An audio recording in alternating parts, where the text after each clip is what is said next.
Okay, so at this stage my ground bass part is done, but it might be a little bit boring because every single bar has exactly the same note duration. They're all complete 4-beat semi-briefs. So what I'm going to do now is try and make my bass line a little bit more interesting by adding in some different notes. I'm going to leave the first bar as a whole C, but for the second bar, which is an E minor, to make it a little bit more interesting, what I could do is instead of that note being a 4-beat note, I'm going to make it just a 2-beat note, a minim, by clicking up here in the durations, make it a 2-beat note.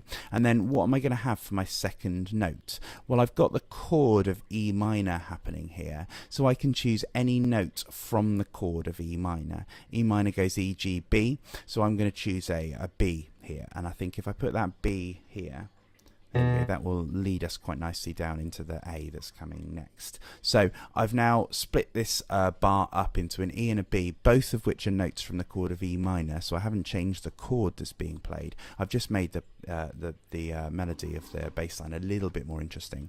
Okay, let's do the same. I'm going to leave the A actually, but I'm going to have an F.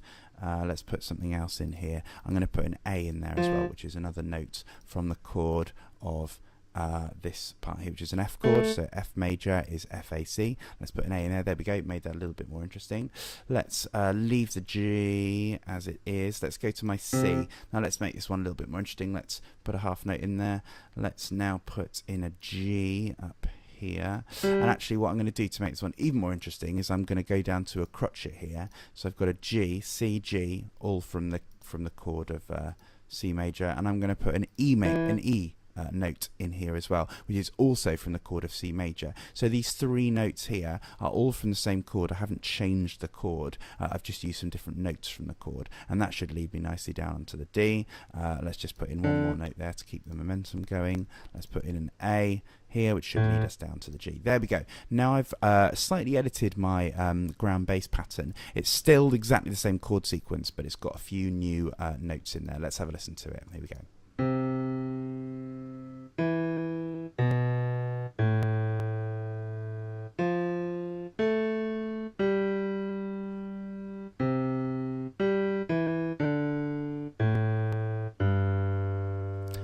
Okay, there we go. There's our ground bass. So what I'm going to do is now compose a melody on top. I'm going to start my piece off actually with just the ground bass on its own, just that bit. So I'm going to leave that as it is, but I'm going to copy and paste it because it's going to be a repeating pattern. To copy and paste, click on the first bar, hold down the shift, and then click on the last bar. There you go. So I've got all bars selected. Then on your Mac, Command, the button that says CMD, Command and C is copy, and let's paste that here. There we go. Now I've just got an exact copy of it. The bars have shifted around, and you might see that some of them are bigger than others. That's okay. That's just so they fit on the page better. So the start of my ground bass again is here at bar 9. There we go. That's when it repeats. And let's compose a melody. Now the melody is going to be a tune on top of the ground bass that happens. So I'm going to choose a note to go with my C. What can I choose? Well, I know that this is the chord of C major. I know that I've got a C in the bass, so the other notes in the chord of C major, C, E, G, are going to be the ones that go on top. So I can choose either a C again, but that might sound a little bit boring. I can choose an E, or I can choose a G, and it's totally up to you. I think I'm going to start off with an E. There you go, so I'm going to go for an E there to start off with. Then I am going to go, let's make that one a semi-brief as well. Now in my second bar, I've got the an E minor chord here, so I'm going to go for a G.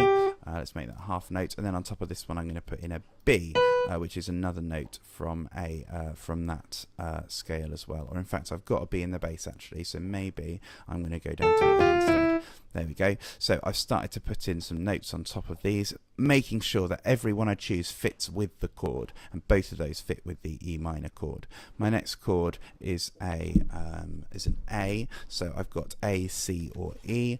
So I could stick with an E, or I could, to make it move a little bit, go down to a C. Actually, I'm going to stick with an E, so let's have an E there. Now on my next chord, I've got an F major here, so I can go up to the F, or I could put in a C or an A. I think it would be too big a jump to go up to the A, so I could do that, but I'm also thinking about the shape of my melody. We don't want it to be too jumping around. We want it to be, if possible, to notes that are close together. So I'm going to try putting an F in there. I know I've got an F in a bass as well, but it might sound good. We'll see. Then the next note that we're going to, I go to an A up there. Let's try jumping down to a C here, so it feels like it's going in a different direction.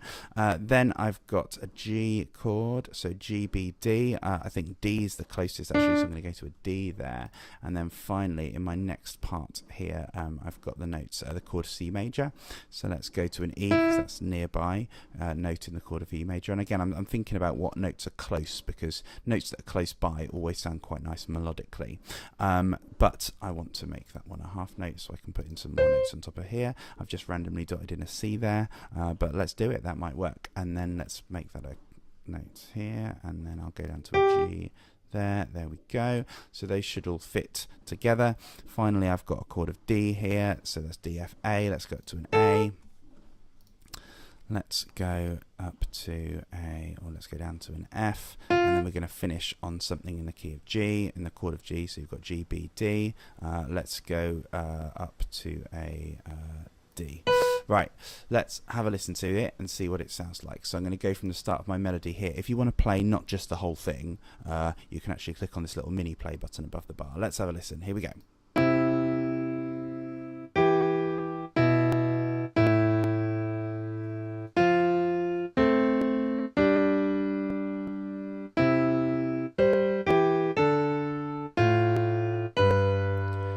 Go, and that works quite nicely. That's my melody line for the first part of my ground bass pattern. Let's add in one more, and you may want to stop the video, by the way, before we carry on to do that bit to try and make your first melody line. I'm actually going to make one more melody line, so I'm going to press on, but do feel free to pause as you're going.